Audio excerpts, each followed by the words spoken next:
Beyond the gate's spoilers, Fairmont Crest did not erupt into chaos all at once. Instead, the tension crept in quietly, threading itself through the manicured hedges, the marble corridors, and the carefully controlled smiles of those who lived behind the gates. On the surface, everything still appeared orderly, elegant, and restrained, but beneath that polish, something volatile was building. The events of Tuesday unfolded not as isolated incidents, but as interlocking moments, each one tightening the pressure on lives already strained by secrets, desire, and ambition. What made Fairmont Crest dangerous was not violence, but proximity, the way everyone's choices echoed closely against one another, the way private impulses could no longer remain private for long. At the center of this tightening storm stood Nicole Dupree, a woman accustomed to being the calm axis around which others revolved. Her life had long been defined by composure, emotional intelligence, and an ability to maintain control when circumstances threatened to pull her apart. Yet control was becoming increasingly elusive. The attention surrounding her was no longer subtle, and the tension between Carlton Fitzgerald and Kial Rowlands was no longer something she could ignore or manage with polite deflection.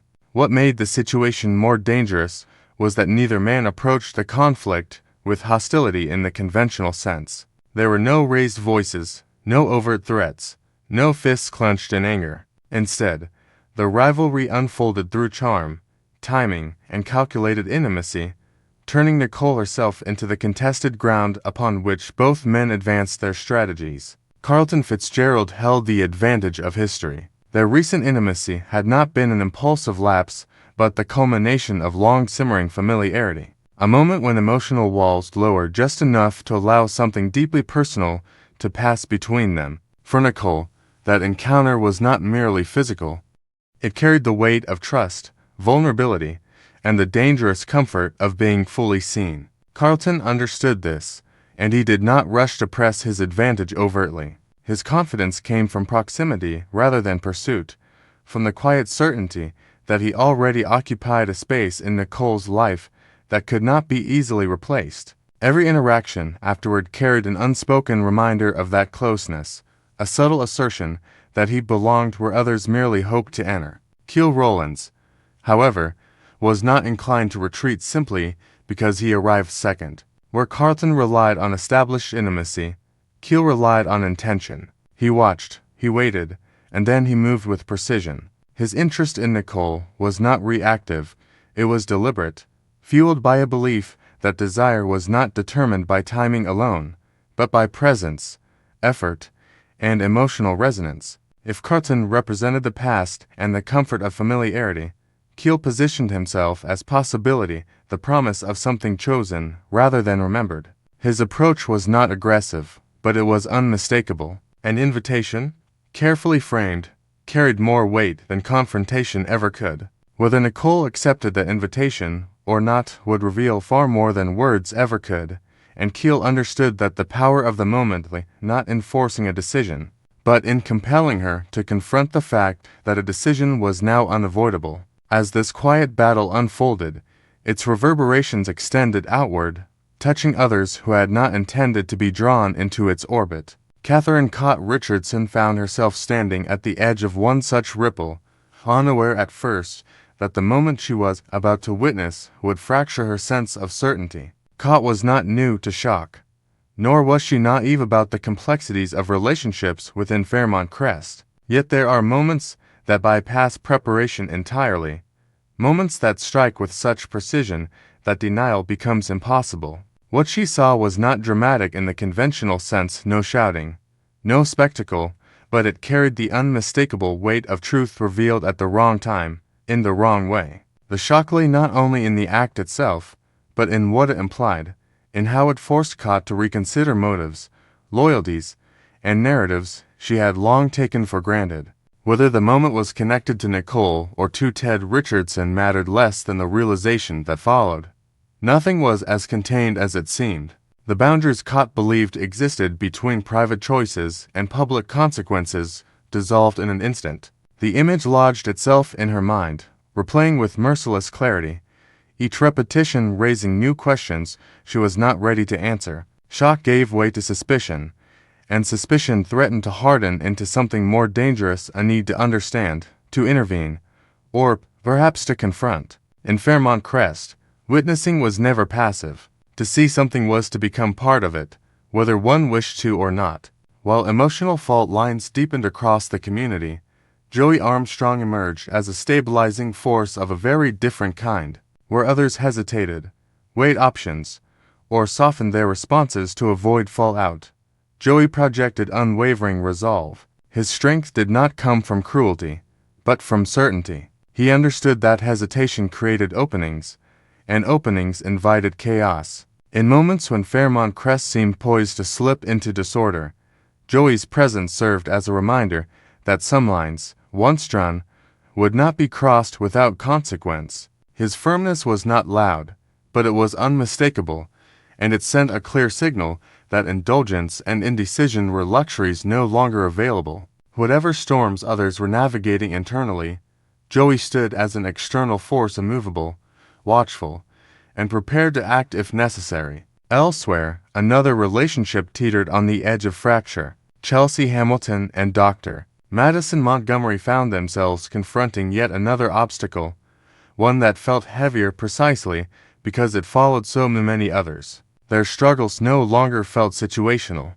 They felt systemic, as though each unresolved issue compounded the next, eroding trust bit by bit. The tension between them was no longer defined by misunderstanding alone, but by exhaustion, the quiet fatigue that sets in when conflict becomes familiar rather than surprising. For Chelsea, the fear was not simply that something was wrong, but that it might no longer be fixable. For Madison, the challenge lay in determining whether persistence was an act of love or refusal to accept an inevitable truth. The question of separation hovered unspoken between them, gaining weight with every careful conversation and every moment of silence. As Tuesday's events unfolded, Fairmont Crest revealed itself not as a place of isolated dramas, but as an ecosystem of intersecting tensions. Desire collided with loyalty, certainty with doubt, control with vulnerability. No confrontation needed to explode outward for damage to be done.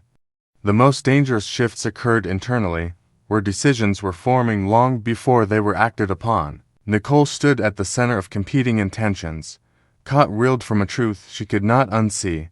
Chelsea and Madison faced the slow erosion of connection, and Joey remained unyielding. A reminder that strength sometimes manifests as refusal rather than action. And as the night settled over Fairmont Crest, one truth became impossible to ignore. The choices made next would not simply resolve these tensions, they would define who emerged intact, and who would be changed beyond recognition. Because in Fairmont Crest, once desire is exposed, once certainty cracks, and once lines are drawn, there is no returning to the illusion of calm, only the reckoning that follows. Fairmont Crest was never truly quiet, even when the streets appeared empty and the gates stood closed against the rest of the city. Its silence was deceptive, layered with unspoken conflicts and restrained impulses that had learned how to wait. On this particular Tuesday, those impulses began to surface not through chaos, but through calculated confrontation, rejection, and carefully chosen acts meant to restore control.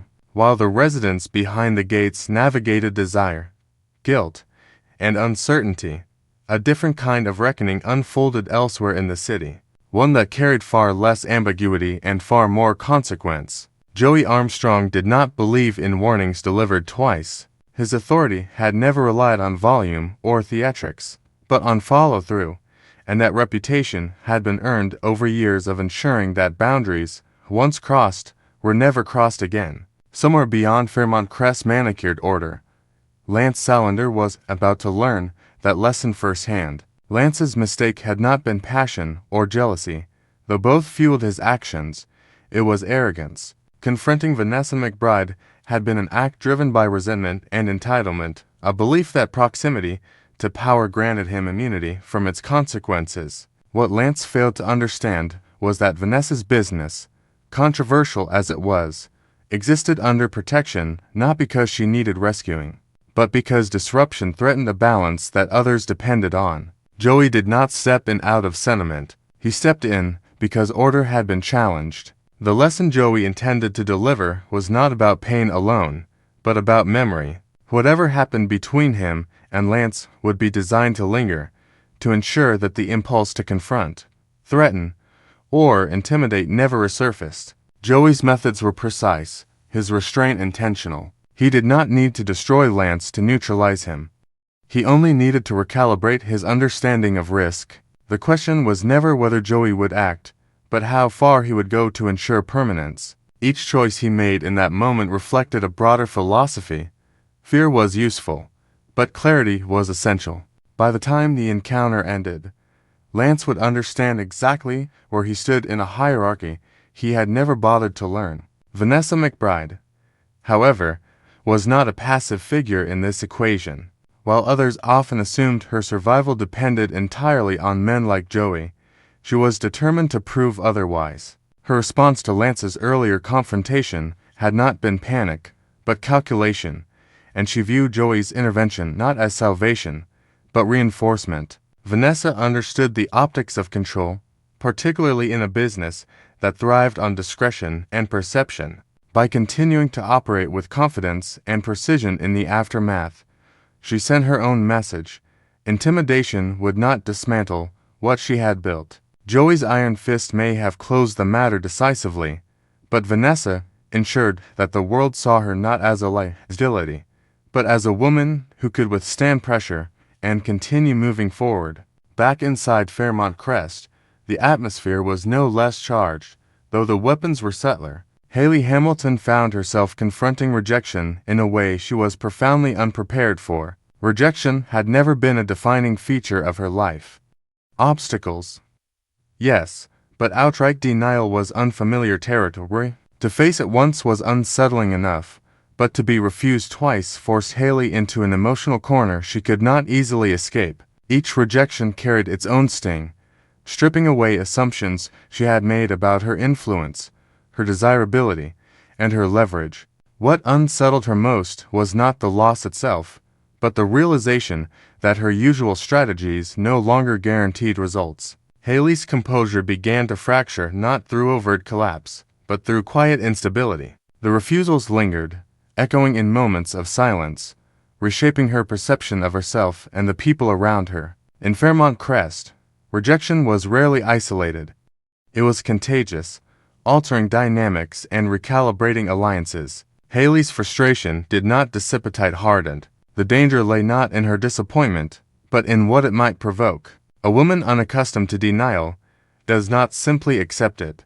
She studies it, resents it, and eventually seeks to reverse it, regardless of the cost. Meanwhile, Andre Richardson moved in a completely different emotional register. His decision to surprise his wife, Donnie Dupree, with a romantic gesture was not impulsive, but corrective. Andre sensed the fragility beneath their recent stability, the subtle distance that had grown not through conflict, but through neglect and unspoken tension. His gesture was meant to reaffirm commitment, to remind Donnie of the life they had chosen together and the future they were still capable of protecting. On the surface, the surprise succeeded. Donnie received it with warmth, even gratitude, allowing herself to feel cherished, grounded, and secure. Yet beneath that response lay a dangerous contradiction. Donnie's recent, passionate kiss with her former lover, Bill Hamilton, cast a shadow she could not easily dismiss. The memory clashed violently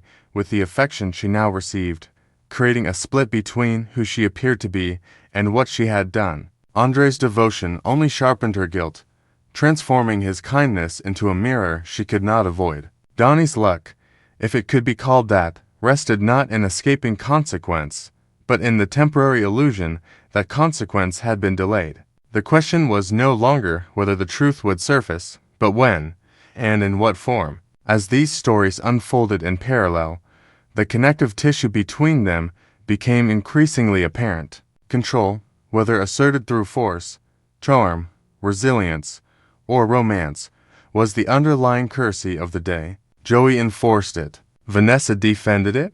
Haley lost it. Andre attempted to restore it. Donnie quietly jeopardized it. Each character believed they were acting in isolation, yet their choices resonated outward, shaping a community already primed for upheaval. Fairmont Crest did not need an explosion to reveal its fractures, it only needed time and proximity. By the end of the night, the balance had shifted. A lesson had been taught beyond the gates, reasserting boundaries that would not be tested again lightly. A woman accustomed to power had been reminded what it felt like to be denied. A marriage had been momentarily strengthened even as it stood unknowingly on unstable ground, and somewhere between resolve and restraint, the cost of unresolved desire continued to accumulate. Because in Fairmont Crest, nothing stays buried forever, not guilt, not resentment, and not the consequences of choosing control over truth.